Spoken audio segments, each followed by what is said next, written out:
Dans les archives poussiéreuses de Charleston, un registre oublié révèle une vérité qui glacera votre sang.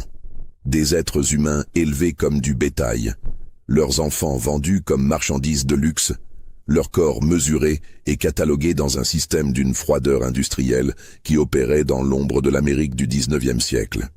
Avant de plonger dans cette histoire troublante, abonnez-vous à cette chaîne et dites-moi en commentaire de quelle ville vous nous écoutez.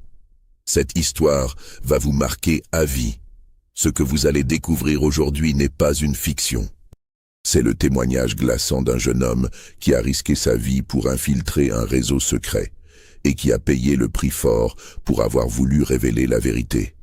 Son nom était Nathaniel Richardson et son histoire commence en 1857 dans les plantations cachées de Géorgie, où l'humanité elle-même était devenue une marchandise à perfectionner. L'automne de 1857 s'annonçait particulièrement lourd dans le comté de Burke, en Géorgie. Les feuilles des magnolias commençaient à jaunir sous un soleil implacable, et l'air épais charriait cette odeur âcre de coton et de sueur qui caractérisait les plantations du sud américain. Dans cette région reculée, à plusieurs heures de cheval d'Augusta, s'étendaient des propriétés immenses dont les limites se perdaient dans les marécages et les forêts de pins géants aux troncs noircis par la résine. La route de terre battue qui serpentait entre ces domaines était rarement empruntée par des étrangers. Les propriétaires locaux préféraient cette isolation qui leur permettait de mener leurs affaires sans regard indiscret. Car ces plantations n'étaient pas ordinaires. Elles abritaient des secrets que même les autres propriétaires d'esclaves du Sud n'auraient pu imaginer dans leurs cauchemars les plus sombres. C'était une époque où l'esclavage atteignait son apogée économique, générant des profits colossaux qui enrichissaient une élite de planteurs aux méthodes de plus en plus raffinées. Le coton était roi, mais certains propriétaires visionnaires avaient compris que la véritable richesse résidait dans l'optimisation de la main-d'œuvre elle-même. Ils avaient développé des techniques d'une sophistication troublante pour maximiser leurs profits, transformant leurs plantations en véritables laboratoires d'expérimentation humaine. Les tensions politiques entre le Nord et le Sud s'exacerbaient chaque jour davantage. Les abolitionnistes multipliaient leurs campagnes de sensibilisation, publiant des témoignages d'anciens esclaves et des pamphlets dénonçant les horreurs du système. Mais ces dénonciations restaient générales, décrivant des violences individuelles ou des conditions de travail inhumaines. Personne n'imaginait l'existence d'un système industrialisé d'élevage humain, organisé selon des principes pseudo-scientifiques et coordonné à l'échelle de plusieurs États. Nathaniel Richardson avait 23 ans quand il accepta cette mission périlleuse pour le compte de la Société anti-esclavagiste de Massachusetts. Fils d'un marchand prospère de Boston spécialisé dans l'import de produits manufacturés européens, il avait été formé dans les meilleures universités du Nord et parlait couramment le français, l'allemand et l'espagnol. Son père, Isaiah Richardson, était un membre influent des cercles abolitionnistes et entretenait des correspondances secrètes avec des réseaux d'aide aux esclaves fugitifs. L'apparence juvénile de Nathaniel, ses manières raffinées et sa connaissance approfondie de l'agriculture et de l'élevage en faisaient le candidat parfait pour s'infiltrer dans les cercles fermés des grands propriétaires du Sud. Mais surtout, il possédait une qualité rare. Un sang-froid remarquable qui lui permettrait de conserver son masque même face aux révélations les plus atroces. La société anti-esclavagiste l'avait choisi après des mois de préparation minutieuse. Des rumeurs persistantes circulaient depuis le printemps précédent sur des pratiques d'élevage humain d'une ampleur et d'une organisation jamais vues auparavant. Ces informations provenaient de sources diverses, témoignages fragmentaires d'esclaves fugitifs, lettres interceptées par des postiers complices, confidences d'anciens contremaîtres rongés par la culpabilité. Les lettres saisies parlaient de programmes d'amélioration des stocks, de croisements sélectifs optimisés, de rendements reproductifs exceptionnels et de catalogues de spécimens premium. Le vocabulaire était celui de l'élevage animal le plus sophistiqué, mais appliqué à des êtres humains. Plus troublant encore, ces pratiques semblaient coordonnées entre plusieurs États, suggérant un réseau organisé d'une ampleur continentale, une véritable industrie de la reproduction humaine contrôlée. Un témoignage particulièrement troublant était arrivé aux oreilles de la société via un ancien esclave du nom de Samuel Hartwell, évadé d'une plantation de Georgie en février 1857. Hartwell parlait d'installations spécialisées où les femmes étaient confinées pendant leur grossesse, d'enfants séparés de leur mère dès la naissance, de registres tenus avec une précision maniaque détaillant les caractéristiques physiques et mentales de chaque individu. Ces descriptions étaient si précises et si cohérentes qu'elles ne pouvaient relever de la simple fabulation. Nathaniel arriva dans la région sous l'identité soigneusement construite de James Caldwell, un jeune investisseur du Kentucky intéressé par l'acquisition de terres agricoles dans le sud profond. Ses papiers d'identité, falsifiés par les meilleurs faussaires de Boston, indiquaient qu'il avait hérité d'un capital considérable d'un oncle maternel décédé dans un accident de diligence. Cette fortune fictive était évaluée à 45 000 $, une somme suffisante pour éveiller l'intérêt des propriétaires les plus influents de la région. Sa couverture était parfaite. Il avait étudié pendant des semaines les techniques agricoles les plus modernes, s'était documenté sur les cours du coton et les perspectives économiques du Sud, avait appris par cœur les généalogies des grandes familles de planteurs du Kentucky. Chaque détail de son histoire personnelle avait été vérifié et recoupé pour résister aux enquêtes les plus poussées. Cette identité factice lui ouvrait les portes des salons les plus fermés de la haute société géorgienne, où les planteurs discutaient librement de leurs méthodes, de leurs profits et de leurs projets d'expansion. Dans ces cercles privilégiés, l'argent était le seul critère de respectabilité, et un jeune homme fortuné était automatiquement accepté sans questions indiscrètes. Ce fut lors d'un dîner fastueux chez Silas Pemberton, propriétaire de la plantation Riverside qui s'étendait sur 8000 acres le long de la rivière Ogeechee, que Nathaniel entendit pour la première fois des détails qui le glacèrent d'horreur. La soirée avait commencé dans l'opulence caractéristique de l'aristocratie sudiste. Service en porcelaine de Limoges, argenterie anglaise, vin français millésimé, cigares cubains de première qualité. La demeure de Pemberton était un symbole de cette richesse bâtie sur la sueur humaine. Colonnade néoclassique, salon au plafond orné de fresques, bibliothèque contenant plus de 3000 volumes reliés de cuir. Tout respirait le raffinement et la culture, créant un contraste saisissant avec les horreurs qui allaient être révélées au cours de cette soirée. La conversation avait commencé de manière anodine, autour des prix du coton sur les marchés de New York et Liverpool, des prévisions météorologiques pour les récoltes à venir, des dernières innovations mécaniques pour améliorer le rendement des champs. Les convives, une dizaine de propriétaires parmi les plus influents du comté, échangeaient des propos convenus sur l'économie agricole et les défis de la main-d'œuvre. Mais après le 3e verre de Bourbon Kentucky, quand les domestiques eurent été congédiés et les portes du salon soigneusement fermées, les langues se délièrent et la conversation prit une tournure infiniment plus sombre. « Mon cher Caldwell », déclara Pemberton en tirant lentement sur son cigare, ses yeux perçants fixés sur Nathaniel, « si vous envisagez sérieusement d'investir dans notre région, il faut que vous compreniez une chose fondamentale. Le coton, c'est le passé. C'est une économie primitive qui dépend trop des caprices du climat et des cours internationaux. L'avenir, le véritable avenir, c'est dans l'optimisation des ressources humaines elles-mêmes. » Il marqua une pause théâtrale, savourant visiblement l'effet de ses paroles sur le jeune homme. « J'ai développé un système révolutionnaire qui me rapporte plus en 5 ans que mes champs de coton en 20. Un système que nous avons perfectionné entre associés et qui transforme radicalement l'approche traditionnelle de l'esclavage. » Les autres convives acquiescèrent avec des sourires entendus, comme s'ils partageaient un secret d'une importance capitale.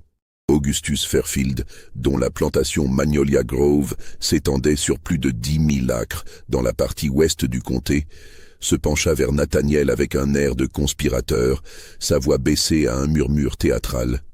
« Nous avons créé quelque chose d'absolument unique, jeune homme. Un système d'élevage sélectif qui produit la main-d'œuvre la plus robuste, la plus efficace et la plus docile jamais vue sur ce continent. Nos registres généalogiques sont tenus avec une précision scientifique qui rivalise avec les meilleurs élevages de chevaux de course d'Angleterre.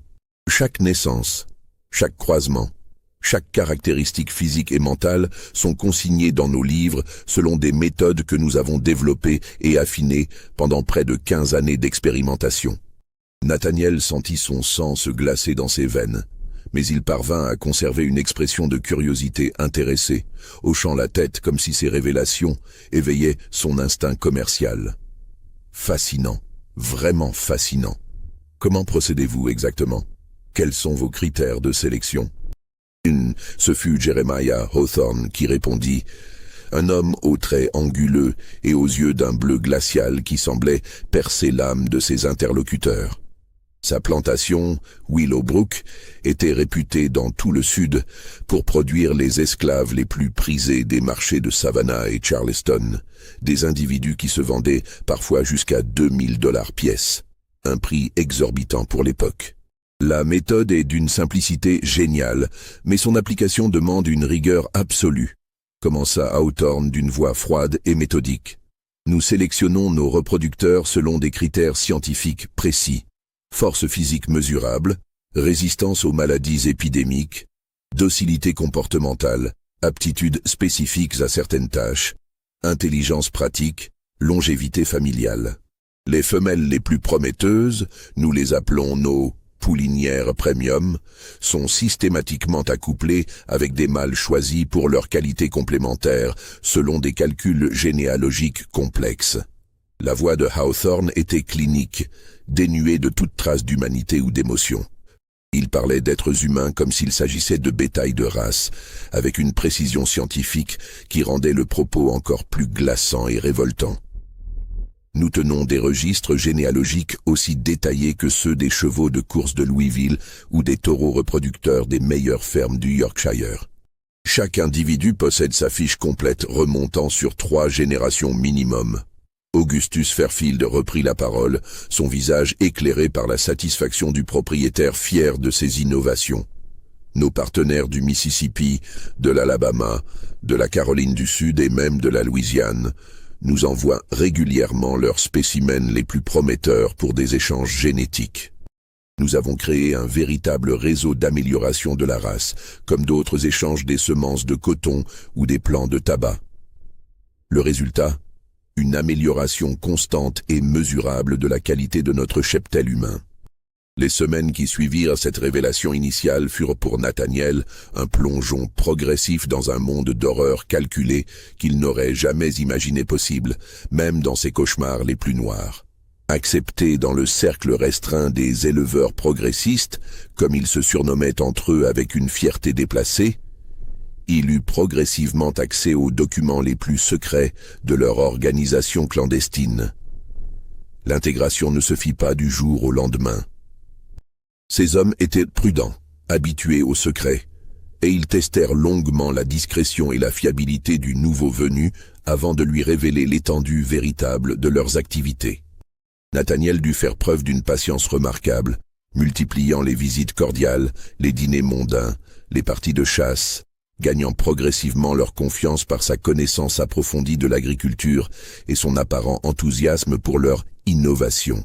Dans le bureau feutré de Pemberton, derrière une bibliothèque coulissante dissimulée par un mécanisme ingénieux, se cachait un coffre-fort Mosler de fabrication new-yorkaise contenant des registres d'une précision terrifiante. Ces documents, que les propriétaires appelaient pompeusement leurs livres de lignée, constituaient l'ossature administrative de leur système d'élevage humain. Chaque volume était relié de cuir noir et fermé par des serrures de bronze. Les pages, numérotées et paraphées, répertoriaient chaque individu selon un système de classification minutieux d'une complexité administrative impressionnante.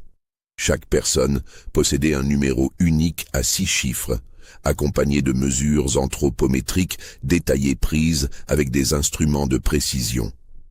Taille au millimètre près, poids en livres et onces, circonférence du crâne selon la méthode phrénologique, longueur des membres supérieurs et inférieurs, envergure, tour de poitrine, couleur exacte des yeux référencés selon un nuancier, texture et couleur des cheveux, particularité physique notable. Mais ce qui glaça le plus Nathaniel lors de ses premières consultations de ces registres infernaux, ce furent les annotations médicales et comportementales rédigées dans une écriture précise et froide.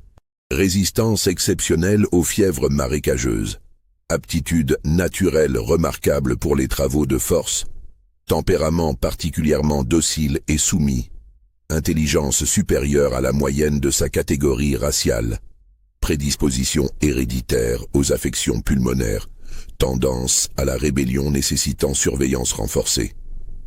Chaque être humain était réduit à une série de caractéristiques à optimiser, préserver ou éliminer selon une logique purement économique. Les notations incluaient même des évaluations de potentiel commercial avec des estimations de prix de vente selon différents marchés régionaux. Les femmes faisaient l'objet d'un traitement statistique particulièrement déshumanisant. Elles étaient classées selon leur potentiel reproducteur avec une précision gynécologique troublante. Leur cycle menstruel était minutieusement suivi et consigné, leur grossesse planifiée des mois à l'avance avec une précision d'horloger suisse. Les plus jeunes, à peine sortis de l'adolescence, étaient déjà assignés à des programmes de reproduction spécifiques selon des calculs génétiques approximatifs mais systématiques. Regardez ce spécimen exemplaire, dit Pemberton en montrant une page du registre à Nathaniel lors d'une séance de consultation dans son bureau. Numéro 423. 16 ans, excellente santé générale confirmée par examen médical complet. Hanches larges favorables à l'accouchement, mère de 3 enfants déjà tous classés dans la catégorie supérieure pour leurs caractéristiques physiques et mentales. Nous l'avons systématiquement accouplé avec le numéro 218, un mâle de 22 ans, aux capacités physiques remarquables, descendant d'une lignée sélectionnée depuis 2 générations.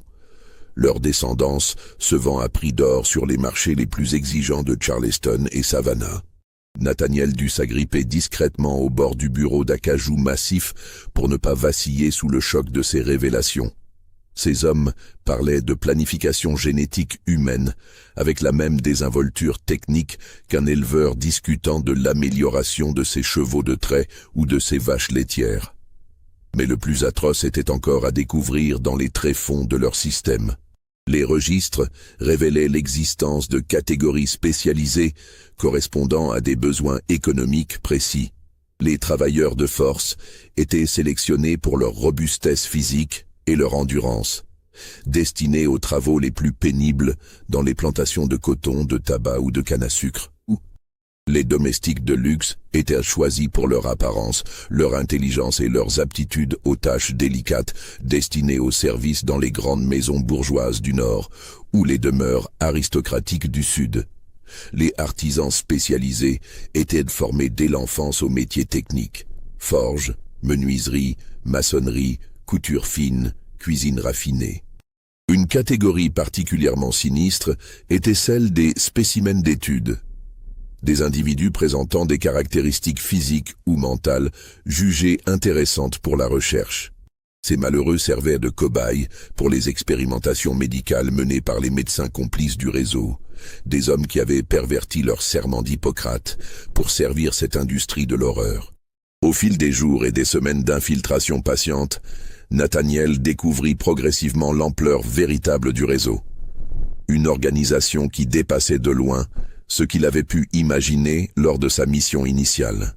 Ce n'était pas simplement l'initiative isolée de quelques planteurs particulièrement cruels, mais une véritable industrie structurée qui s'étendait sur plusieurs États, selon un plan d'ensemble minutieusement orchestré. Des correspondances secrètes circulaient régulièrement entre la Georgie, la Caroline du Sud, le Mississippi, l'Alabama, la Louisiane, et même certaines plantations du Tennessee et de la Virginie.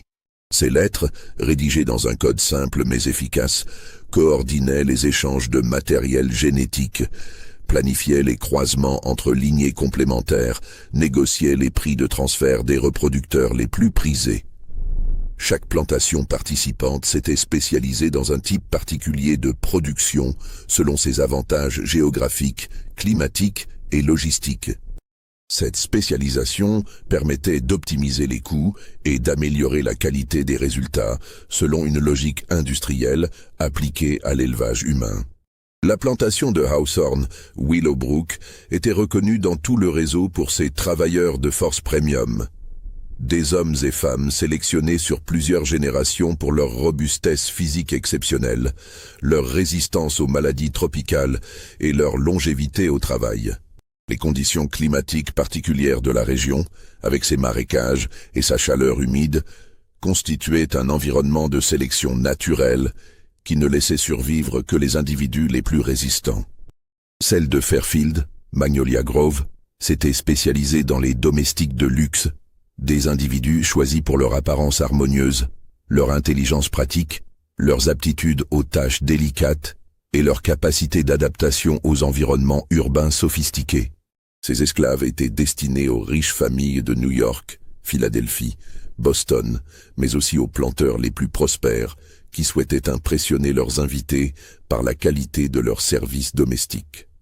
Une plantation du Mississippi, dirigée par un certain Cornelius Blackwood, un ancien médecin reconverti dans l'agriculture après un scandale médical, était spécialisée dans les artisans techniques, des esclaves formés dès l'enfance aux métiers les plus sophistiqués, forge artistique, menuiserie d'art, maçonnerie ornementale, horlogerie, couture haute couture. Ces individus atteignaient des prix de vente extraordinaires sur les marchés spécialisés, parfois jusqu'à $3 000 pour un artisan particulièrement talentueux. Une plantation de Louisiane, située dans les bayous près de la Nouvelle-Orléans, se concentrait sur les compagnons de société, des esclaves éduqués, parlant plusieurs langues, formés à la musique et aux arts, destinés à accompagner les riches voyageurs ou à agrémenter les salons bourgeois.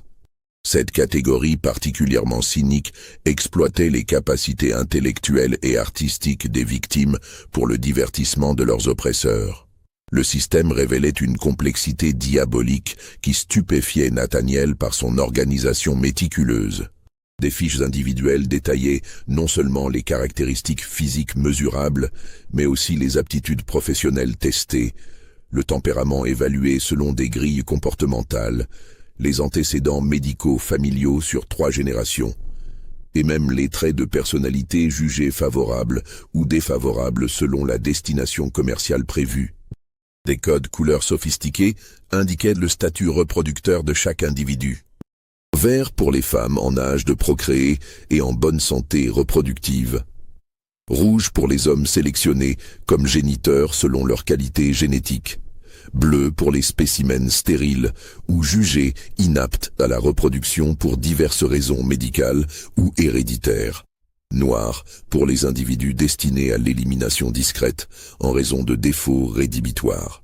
Un soir de novembre particulièrement froid, dans la bibliothèque lambrissée de chênes de Pemberton, Nathaniel découvrit un document qui lui donna une nausée violente et durable. Intitulé « Protocole d'optimisation génétique, révision 1856 », ce manuel de 60 pages détaillait avec une précision médicale les méthodes utilisées pour améliorer le cheptel humain selon les dernières théories pseudo-scientifiques de l'époque. Le document commençait par une introduction théorique prétentieusement rédigée.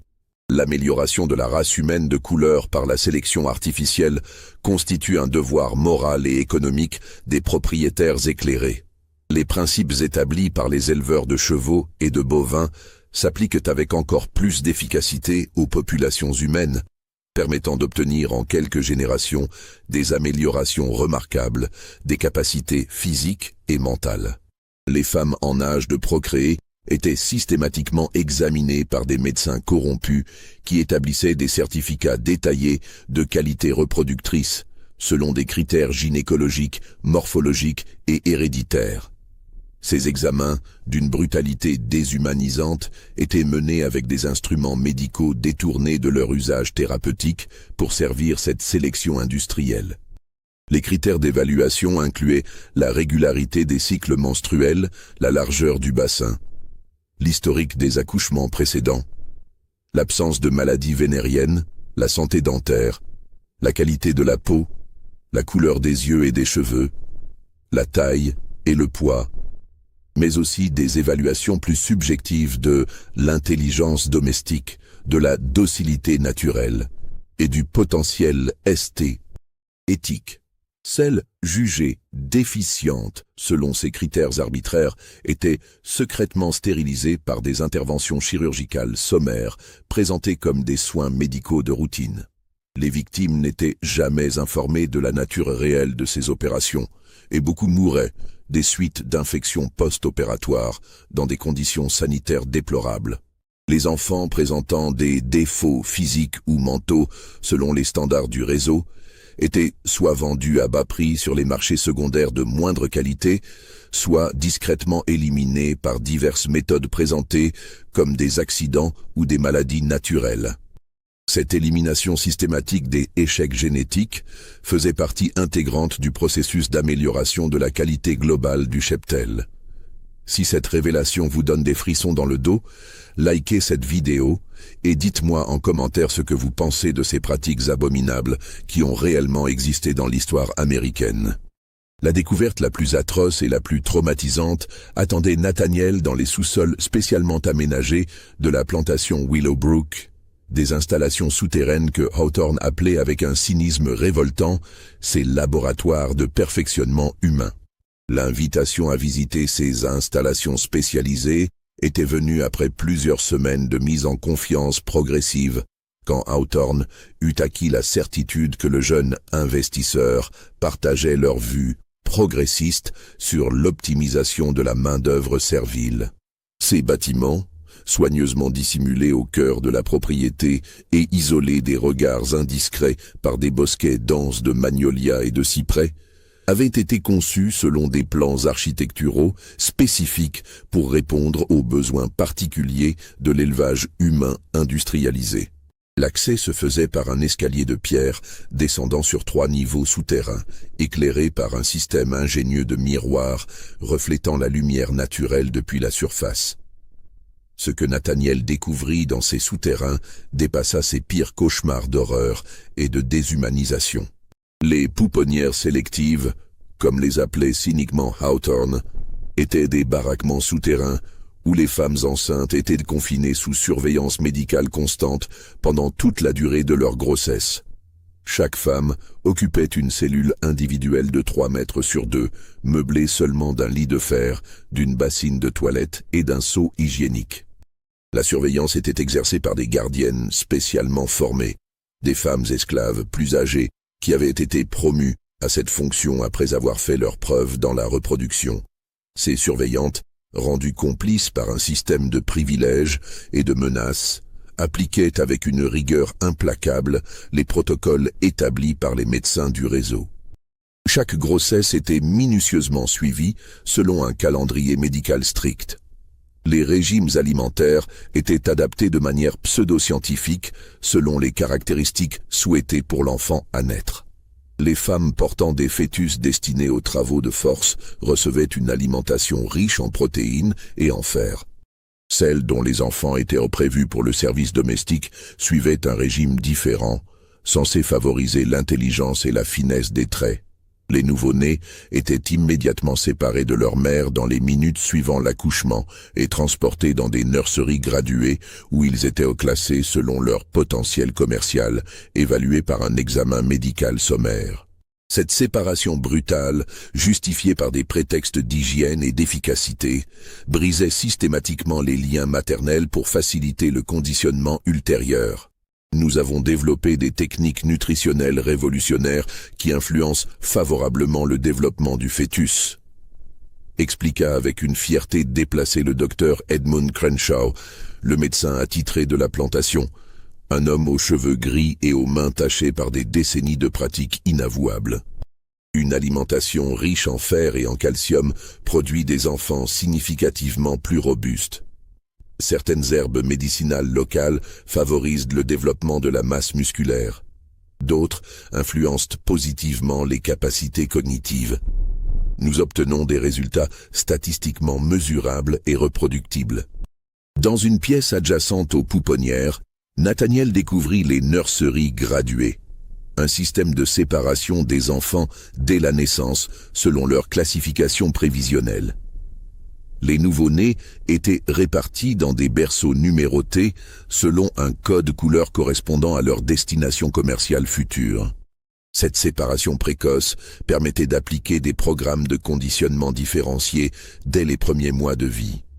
Les enfants destinés aux travaux de force étaient nourris avec des laits enrichis et soumis, dès l'âge de 6 mois, à des exercices physiques progressifs destinés à développer leur musculature et leur endurance. Ceux destinés au service domestique recevaient une éducation rudimentaire mais soignée, apprenant dès 3 ans les bases de la lecture, de l'écriture et du calcul, ainsi que les règles de comportement en société bourgeoise. Un programme d'éducation spécialisé d'une cruauté psychologique raffinée était appliqué selon la destination commerciale prévue. Les futurs travailleurs de force étaient conditionnés à la soumission absolue par un système de punition et récompense qui brisait toute velléité de rébellion. Les futurs domestiques apprenaient les codes de la politesse, les techniques de service à table, les rudiments de plusieurs langues européennes. Regardez ce groupe d'enfants de 5 ans, dit Hawthorne, en désignant une dizaine de bambins qui jouaient sous la surveillance d'une gouvernante dans une cour intérieure. Tous issus de croisements sélectifs entre nos meilleurs spécimens reproducteurs, choisis selon des critères génétiques précis. Observez leur développement physique harmonieux, leur coordination motrice supérieure, leur discipline naturelle.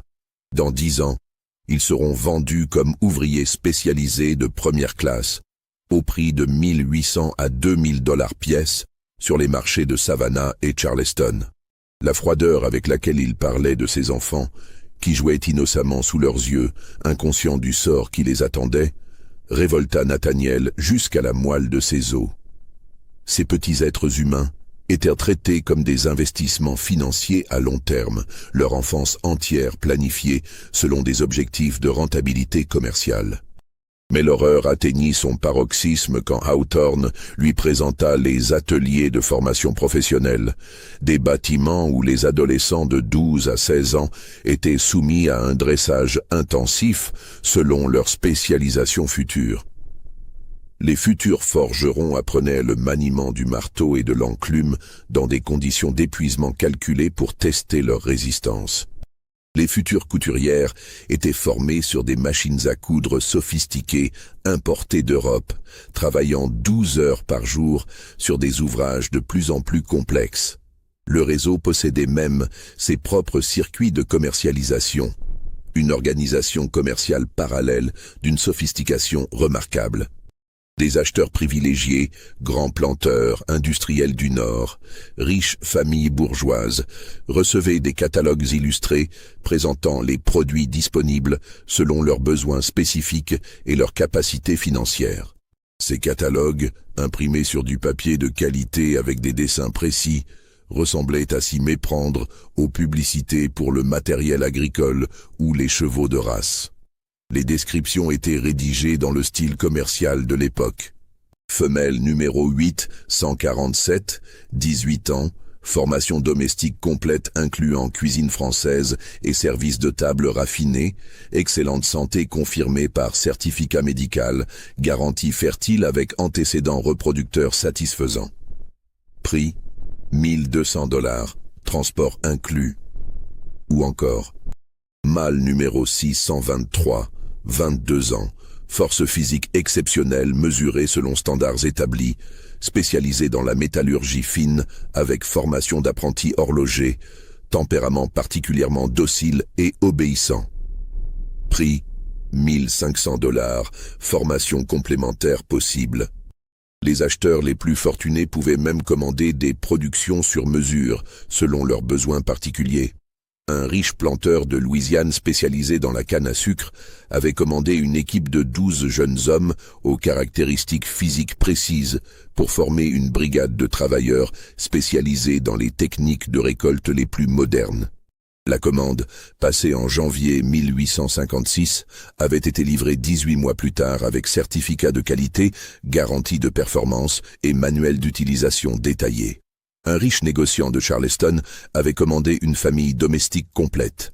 Un couple reproducteur, 2 enfants déjà formés et 2 adolescents en cours de dressage, tous sélectionnés selon des critères esthétiques et comportementaux très précis. Cette commande exceptionnelle, facturée $8 000, incluait un service après-vente avec suivi médical et formation complémentaire pendant 2 ans. C'est en fouillant dans les archives personnelles les plus secrètes d'Augustus Fairfield, lors d'une visite nocturne risquée dans son bureau privé, que Nathaniel fit la découverte la plus terrible et la plus compromettante de toute son infiltration. Dans un coffre-fort dissimulé derrière une fausse cloison de la bibliothèque, il trouva les protocoles d'élimination systématique. Des documents d'une froideur administrative terrifiante qui détaillaient les méthodes utilisées pour éliminer discrètement les spécimens défaillants, selon des critères pseudo-scientifiques impitoyables. Ces protocoles, rédigés avec la précision d'un manuel médical, établissaient des catégories de défaillance justifiant l'élimination: malformation physique visible, retard de développement mental, tendance comportementale, jugée dangereuse, prédisposition héréditaire à certaines maladies, résistance excessive au conditionnement, potentiel de rébellion évalué comme élevé.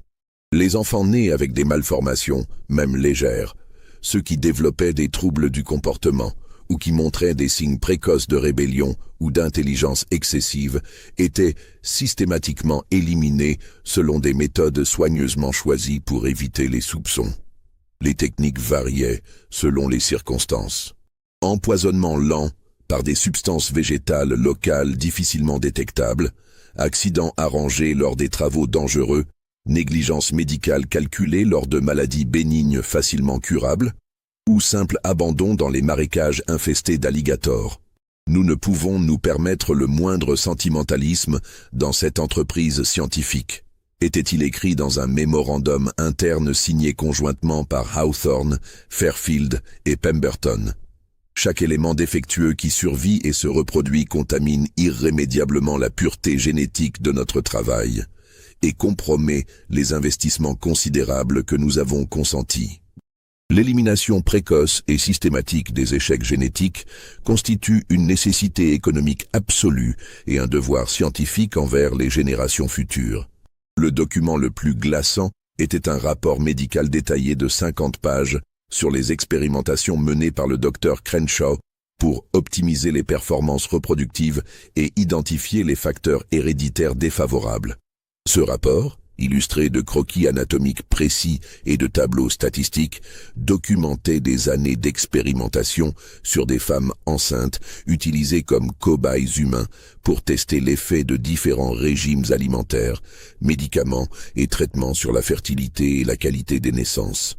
Les expériences incluaient l'injection de diverses substances pendant la grossesse pour influencer le développement du fœtus, la modification des régimes alimentaires pour tester leur impact sur les caractéristiques physiques des nouveau-nés, l'utilisation de médicaments expérimentaux pour augmenter la fréquence des naissances gémellaires, et même des interventions chirurgicales exploratoires sur des femmes vivantes pour étudier l'anatomie reproductive. De nombreuses femmes mouraient lors de ces expérimentations atroces, leurs décès étant systématiquement attribués dans les registres officiels à des complications naturelles de l'accouchement ou à des fièvres puerpérales. Les corps étaient enterrés dans un cimetière clandestin au fond de la propriété, sans marque ni inscription, comme s'ils n'avaient jamais existé. Nathaniel découvrit aussi l'existence d'un laboratoire souterrain secret où le docteur Crenshaw menait des recherches approfondies sur l'hérédité des caractères physiques et mentaux. Ce laboratoire, équipé d'instruments chirurgicaux de précision et de matériel de mesure anthropométrique, servait à disséquer les corps des victimes décédées pour étudier les corrélations entre les caractéristiques physiques observables et les performances effectives. Les notes de Crenshaw, rédigées d'une écriture minutieuse dans des cahiers reliés de cuir noir, documentaient avec une précision maniaque les mesures crâniennes, la densité osseuse, la masse musculaire, la capacité pulmonaire, les particularités anatomiques de centaines d'individus autopsiés. Ces données étaient ensuite analysées selon des théories pseudo-scientifiques pour identifier les marqueurs génétiques favorables ou défavorables. L'étude anatomique systématique confirme définitivement nos théories sur la transmission héréditaire des aptitudes physiques et mentales, écrivait-il dans un rapport confidentiel daté de septembre 1857. Les spécimens issus de nos croisements sélectifs présentent des caractéristiques anatomiques supérieures de 15 à 20% en moyenne par rapport aux populations non sélectionnées. La capacité crânienne est augmentée de 8%, la densité osseuse de 12%, la masse musculaire de 17%. Mais la révélation la plus terrifiante et la plus inquiétante pour l'avenir concernait les plans d'expansion à grande échelle du réseau. Nathaniel découvrit des documents détaillant des projets de création de centres d'élevage industriel de nouvelle génération, capables de produire des milliers d'individus par an selon des spécifications précises et standardisées. Ces installations, prévues pour être construites dans des régions isolées du Texas et de l'Arkansas, devaient révolutionner l'industrie de l'esclavage en appliquant les méthodes de production de masse aux êtres humains. L'objectif déclaré était de contrôler entièrement la population esclave du Sud en l'espace de 2 générations, créant une main-d'œuvre parfaitement adaptée aux besoins économiques spécifiques de chaque région et de chaque industrie. Les plans prévoyaient même la création de lignées spécialisées, des familles entières sélectionnées et reproduites sur plusieurs générations pour optimiser leurs performances dans des domaines précis.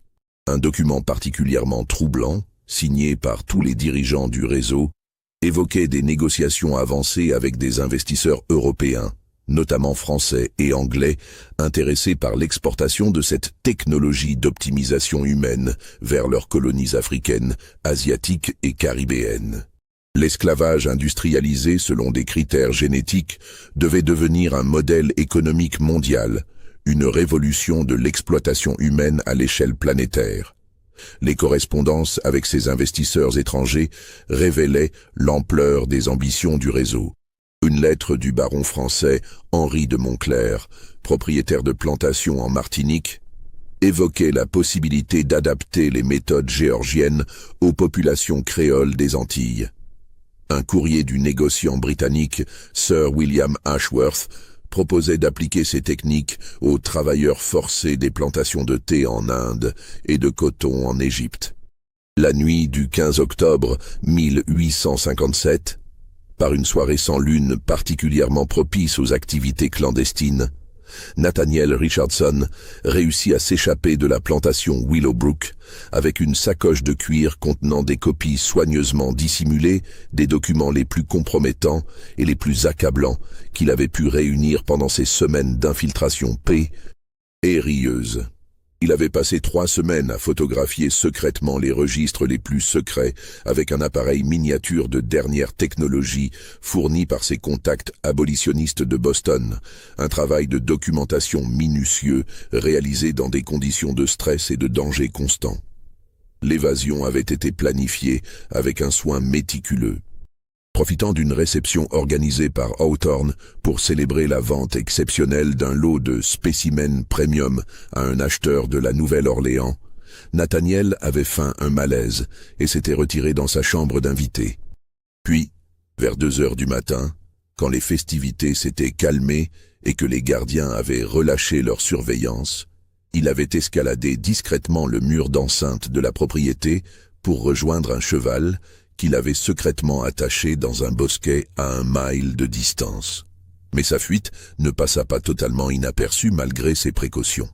Hawthorne, rendu méfiant par des années de clandestinité et habitué à déceler les comportements suspects, avait remarqué certains documents légèrement déplacés dans son bureau personnel et soupçonnait depuis quelques jours une possible infiltration. La découverte de l'absence de son invité à l'aube confirma ses soupçons et déclencha immédiatement une réaction d'une violence extraordinaire. Une chasse à l'homme impitoyable s'organisa dans l'heure qui suivit dans tout le comté de Burke et les régions environnantes. Les milices locales furent mobilisées d'urgence sous le prétexte officiel de rechercher un esclave fugitif particulièrement dangereux armé et susceptible d'attaquer les voyageurs isolés. Des avis de recherche furent placardés dans toutes les villes et villages de la région, offrant une récompense de $500 pour la capture, mort ou vif, du fugitif. Hawthorne avait utilisé ses relations politiques étendues et ses appuis financiers considérables pour mobiliser toutes les autorités locales. Le shérif du comté, le juge de paix, les miliciens, les planteurs voisins, tous participèrent aux recherches avec un acharnement qui témoignait de l'importance de l'enjeu pour le réseau clandestin. Nathaniel chevaucha sans relâche pendant 36 heures à travers les marécages dangereux et les forêts denses, évitant les routes principales et les zones habitées, se nourrissant de provisions de survie qu'il avait dissimulées dans sa sacoche de documents. Son cheval, épuisé par cette course effrénée dans des terrains difficiles, finit par s'effondrer à 15 miles d'Augusta, obligeant le jeune homme à continuer à pied dans des conditions épuisantes. Il atteignit finalement Augusta, après 2 jours et 2 nuits d'une fuite épuisante à travers les marécages infestés d'alligators et de serpents venimeux, les pieds en sang, les vêtements déchirés, dans un état d'épuisement physique et nerveux extrême. Mais à peine arrivé dans les faubourgs de la ville, avant même qu'il ait pu contacter ses alliés abolitionnistes locaux, il fut arrêté par le shérif municipal, accompagné d'une douzaine d'adjoints armés. L'arrestation se fit sous l'accusation officielle de vol qualifié de propriété privée, violation de domicile aggravée et incitation à la rébellion servile, des chefs d'inculpation particulièrement graves dans le contexte politique tendu de l'époque. Les planteurs impliqués dans le réseau avaient utilisé leurs influences politiques considérables et leurs appuis financiers pour faire arrêter le jeune homme avant qu'il puisse révéler publiquement ses découvertes. Enfermé dans la prison municipale d'Augusta, une bâtisse de briques rouges aux conditions de détention particulièrement dures, Nathaniel fut placé dans une cellule d'isolement sous surveillance constante. Officiellement, cette mesure était justifiée par le caractère particulièrement dangereux du détenu et les risques d'évasion. En réalité, il s'agissait d'empêcher tout contact avec l'extérieur et toute possibilité de transmission d'informations. Malgré cette surveillance étroite, Nathaniel réussit le 3e jour de sa détention à faire passer un message crypté à ses contacts du Nord en corrompant un gardien avec une bague en or héritée de son grand-père. Ce message, rédigé selon un code convenu à l'avance avec ses supérieurs abolitionnistes, contenait des indications précises sur la cachette où il avait dissimulé les documents photographiés avant son arrestation.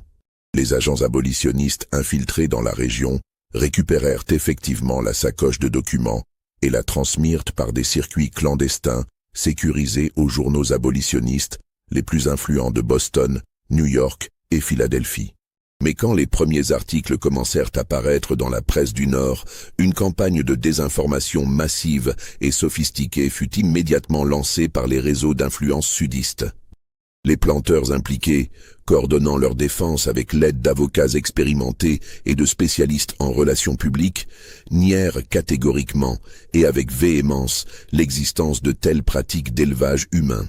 Ils présentèrent Nathaniel comme un mythomane dérangé mentalement, un agitateur abolitionniste fanatique, cherchant à nuire à l'économie prospère du Sud par des accusations fantaisistes et des faux documents grossiers. Des témoins furent rapidement soudoyés avec des sommes importantes pour confirmer que le jeune homme avait été vu plusieurs fois en état d'ivresse avancée dans les tavernes locales, proférant des menaces incohérentes contre les propriétaires respectés de la région et tenant des propos délirants sur des conspirations imaginaires. Le 3 novembre 1857, à l'aube d'une journée qui s'annonçait décisive pour son procès, Nathaniel Richardson fut retrouvé mort dans sa cellule d'isolement par le gardien de service. Officiellement, selon le rapport établi par les autorités pénitentiaires, il s'était suicidé par pendaison en utilisant des lambeaux de sa chemise attachés aux barreaux de la fenêtre de sa cellule. Mais le médecin légiste municipal, le docteur James Whitfield, nota discrètement dans son rapport confidentiel plusieurs contusions suspectes sur le corps du défunt. Des traces de strangulation incompatibles avec un suicide par pendaison, et des signes de lutte évidents dans la cellule. Ces observations troublantes furent immédiatement classées secrètes par ordre du juge instructeur et ne furent jamais rendues publiques.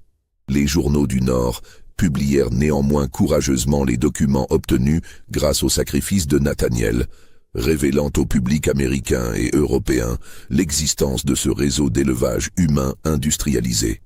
Mais sans le témoignage vivant de leurs sources et face à la campagne de désinformation orchestrée par les défenseurs du réseau, ces révélations furent facilement contestées par les avocats spécialisés des planteurs. Une expertise judiciaire diligentée par les autorités fédérales et financée secrètement par les intérêts sudistes conclut de manière prévisible que les registres photographiés étaient des faux grossiers, des documents fabriqués par des agitateurs abolitionnistes extrémistes pour discréditer l'institution esclavagiste et nuire aux intérêts économiques légitimes du Sud. Quelques semaines après la mort suspecte de Nathaniel, dans une série de coïncidences troublantes qui ne trompèrent personne parmi les abolitionnistes, les plantations de Pemberton, Hawthorne et Fairfield furent simultanément détruites par des incendies accidentels d'une violence extraordinaire. Ces brasiers, attisés par des vents opportunément violents, consumèrent intégralement tous les bâtiments, y compris les archives secrètes, les laboratoires clandestins et tous les documents compromettants. Les propriétaires, prévenus mystérieusement à temps, échappèrent tous aux flammes et touchèrent d'importantes indemnités d'assurance qui leur permirent de s'installer discrètement dans d'autres États sous de nouvelles identités soigneusement construites. Pemberton réapparut en Alabama sous le nom de Silas Porter, Hawthorne s'établit au Texas comme Jeremiah Harper, Fairfield s'installa en Arkansas sous l'identité d'Augustus Fletcher. Le réseau d'élevage humain ne fut jamais officiellement démantelé par les autorités compétentes. Les enquêtes fédérales furent systématiquement étouffées par des pressions politiques et financières considérables. Après la guerre de sécession et l'abolition légale de l'esclavage, plusieurs centaines d'anciens esclaves témoignèrent courageusement devant les commissions de la reconstruction de pratiques d'élevage humain dans les plantations où ils avaient été détenus. Ces témoignages concordants, détaillant les séparations familiales systématiques, les accouplements forcés, les sélections génétiques, les expérimentations médicales, auraient dû déclencher des poursuites judiciaires massives. Mais ces révélations furent systématiquement discréditées par les autorités de la reconstruction, officiellement soucieuses de pacifier le Sud et d'éviter une guerre civile permanente.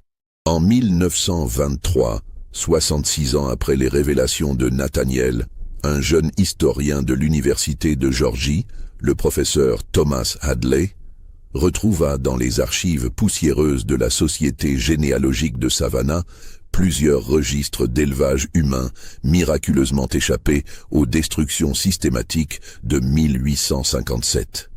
Ces documents authentiques, datés et paraphés, confirmaient de manière irréfutable l'existence du système d'élevage humain organisé décrit par Nathaniel Richardson.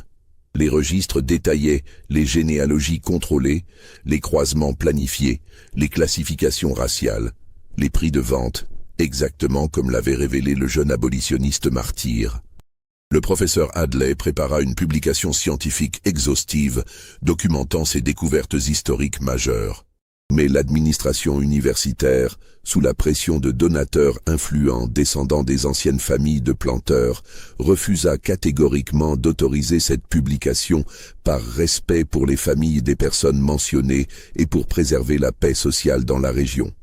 Ces registres historiques accusateurs disparurent mystérieusement à nouveau en 1934, lors d'un accident inexpliqué dans les archives universitaires. Un incendie d'origine inconnue détruisit sélectivement les documents les plus compromettants, épargnant curieusement les autres collections historiques conservées dans la même salle. Seules quelques photocopies partielles de ces registres survivent aujourd'hui, précieusement conservées dans les collections privées de descendants d'abolitionnistes et de quelques historiens courageux. Elles portent un témoignage fragmentaire, mais accablant d'une horreur que l'histoire officielle préfère encore aujourd'hui oublier et nier. Aujourd'hui encore, dans certaines familles afro-américaines du Sud profond, Circulent des histoires troublantes transmises oralement de génération en génération sur leurs ancêtres esclaves. Des récits fragmentaires mais persistants parlent d'enfants systématiquement séparés de leurs parents dès la naissance, d'accouplements forcés selon des critères mystérieux, de registres secrets minutieusement tenus par les maîtres, de sélection génétique appliquée aux êtres humains. Mais ces témoignages familiaux restent fragmentaires, difficiles à vérifier scientifiquement, perdus dans les limbes de la mémoire collective et de la transmission orale. Les preuves documentaires ont été systématiquement détruites, les témoins réduits au silence, les archives officielles épurées. Les descendants des planteurs impliqués dans ce réseau d'horreur ont prospéré après la guerre de sécession et l'abolition de l'esclavage. Leur fortune colossale, bâtie sur cette industrie inhumaine de la chair humaine, ont financé la construction d'universités prestigieuses, d'hôpitaux renommés, de fondations caritatives respectées qui portent encore leur nom aujourd'hui dans tout le Sud américain. Dans les cimetières paisibles de Georgie, d'Alabama et du Mississippi, leurs tombes de marbre blanc portent des épitaphes laudatives célébrant leur contribution au développement économique et culturel du Sud. Aucune de ces inscriptions ne mentionne les milliers de vies humaines broyées par leur système d'élevage industrialisé, les familles détruites, les enfants arrachés à leur mère, les expérimentations médicales atroces. Nathaniel Richardson repose dans un cimetière anonyme d'Augusta, dans une tombe qui ne porte qu'un numéro de série gravé sur une simple plaque de fonte, sans nom, sans date, sans inscription commémorative. Mais son sacrifice héroïque n'a pas été totalement vain. Les documents qu'il a sauvés au prix de sa vie ont inspiré toute une génération d'abolitionnistes déterminés et ont contribué, même partiellement, à révéler au monde l'ampleur des horreurs de l'esclavage américain industrialisé. La question fondamentale demeure cependant entière et plus troublante que jamais. Combien d'autres réseaux similaires ont-ils opéré dans l'ombre pendant des décennies sans être jamais découverts? Combien de familles actuelles portent-elles encore dans leurs gènes les traces de ces expérimentations génétiques cruelles? Et surtout, ces pratiques d'élevage humain ont-elles vraiment cessé définitivement avec l'abolition légale de l'esclavage, ou ont-elles simplement trouvé d'autres formes plus discrètes, d'autres victimes plus vulnérables, d'autres justifications pseudo-scientifiques? Cette histoire vous a-t-elle glacé le sang et fait réfléchir sur les horreurs cachées de notre histoire? Pensez-vous que tout a été révélé sur ces pratiques abominables d'élevage humain? Partagez vos réflexions les plus profondes en commentaire. Abonnez-vous à cette chaîne pour découvrir d'autres secrets historiques troublants et partagez cette vidéo avec tous ceux qui s'intéressent aux zones d'ombre les plus sombres de l'histoire humaine. Car parfois, la réalité historique est infiniment plus terrifiante que toutes les fictions.